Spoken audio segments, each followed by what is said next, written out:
What I have in front of me here is a relief map of the Olympic Mountains. It was revised, last time it was revised was in June of 1966. So this map here is before the Wilderness Act became in effect.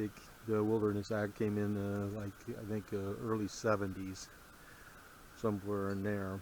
So it has no wilderness boundaries on it, and which is really nice. And by the way, this here map was left down at the post office on the table. There was this one, and there was one for the Cascades, but it was done in 1978, so it was after the wilderness.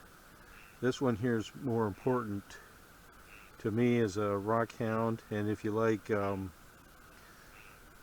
frog over here that's really active, but it's as a rock hound, and if you're into metal detecting, this is a really good map.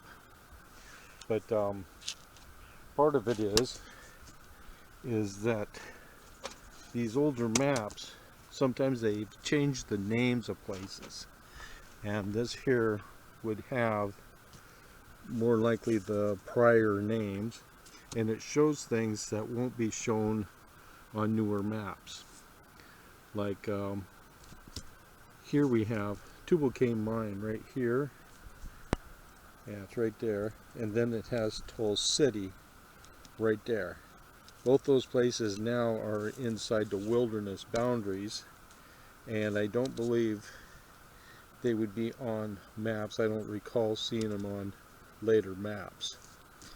Now, but the one thing about this map is that back before the Wilderness Act, there used to be lots of shelters and stuff, and it lists every shelter here, you know, how far up the trail it was and all that. Well, once the Wilderness Act came in there, they removed those shelters. They just went up there and burned them right to the ground. And this here also, it shows campgrounds that don't exist anymore. Like this one here, this is the Rainbow Campground. It hasn't been there since I was a kid. And up here, there's another campground. It doesn't have a name, but it's not there anymore. You can go up there and you can look, and I was up there, I don't know, about a year ago, and I was going, man, this looks like a campground. And sure enough, right here it shows that it is a campground, or was a campground, but everything's been removed. So for a person that does metal detecting, they would like to know that. And some of the things too was, especially when the Wilderness Act came into effect, they've tried to close off a lot of the forest since then. I mean, they've taken roads out. Like here's a road here, this 2762 road, which shows right there. It's all blocked off now. It's all brushed over. And another thing is, like here they have a trail right here that starts at the end of the road here and goes on up to Harrison Lake. But prior to this, it went all the way down this stream, and now I don't think that it's in use anymore down through this stream. But yeah, these maps, you can find some interesting stuff. You know, I'm more interested in what's over here than I am over in here. There's a little bit down over in here I'm interested in, like right out in here. But and another thing too, on a relief map, you know, you get all how the mountains come down through here. Well, and then right out here it shows the Hood Canal, and right here is something that is interesting. You got this cove here. At one time, something pretty massive was coming down through here, and then it got littler, and now this little stream here, there's no way that this little stream created all of this.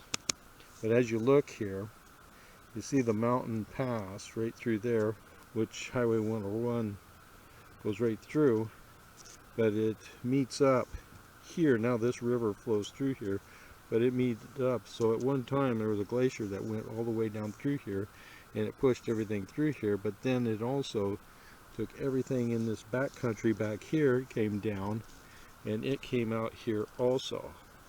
So that tells me that there's probably some good stuff all the way down along this shoreline over here. So that's of interest, other than the fact that a lot of that's private property and you're not going to get there. But that's what these old maps are really good for, especially relief maps, because you can see just all the different ridge lines. But anytime you see something like this, you know, and you know that that stream that's coming down in there did not make this, it tells you something bigger happened there at one time. And now down here you can see down here, this is the Duckbush River.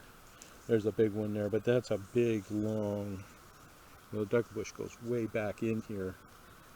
And so that took a, you know, that's a long ways. So it could make something like that the same. That river did that. This one up here, this stream did not do that. So when you see that and the stream don't match the opening, you got to look at what else has been going on in there. So, well, that was my find of the other day. Yeah, this here, yeah, Olympics in Relief road map, and these aren't meant for you to navigate by at all. I mean, they're just kind of got place names. They're more for hanging up on the wall or whatever, but they are very interesting. You can get a lot of information out of these. So, well, I hope this was helpful, and keep your eye out on any of these types of maps that are prior, you know, to the early 1970s, and the 60s is even better. This one here was original printing, was 1956, and then they revised it in 10 years later. So, well, it sounds like somebody's cutting wood. Active day. Well, I hope you found this to be useful. Thank you for watching.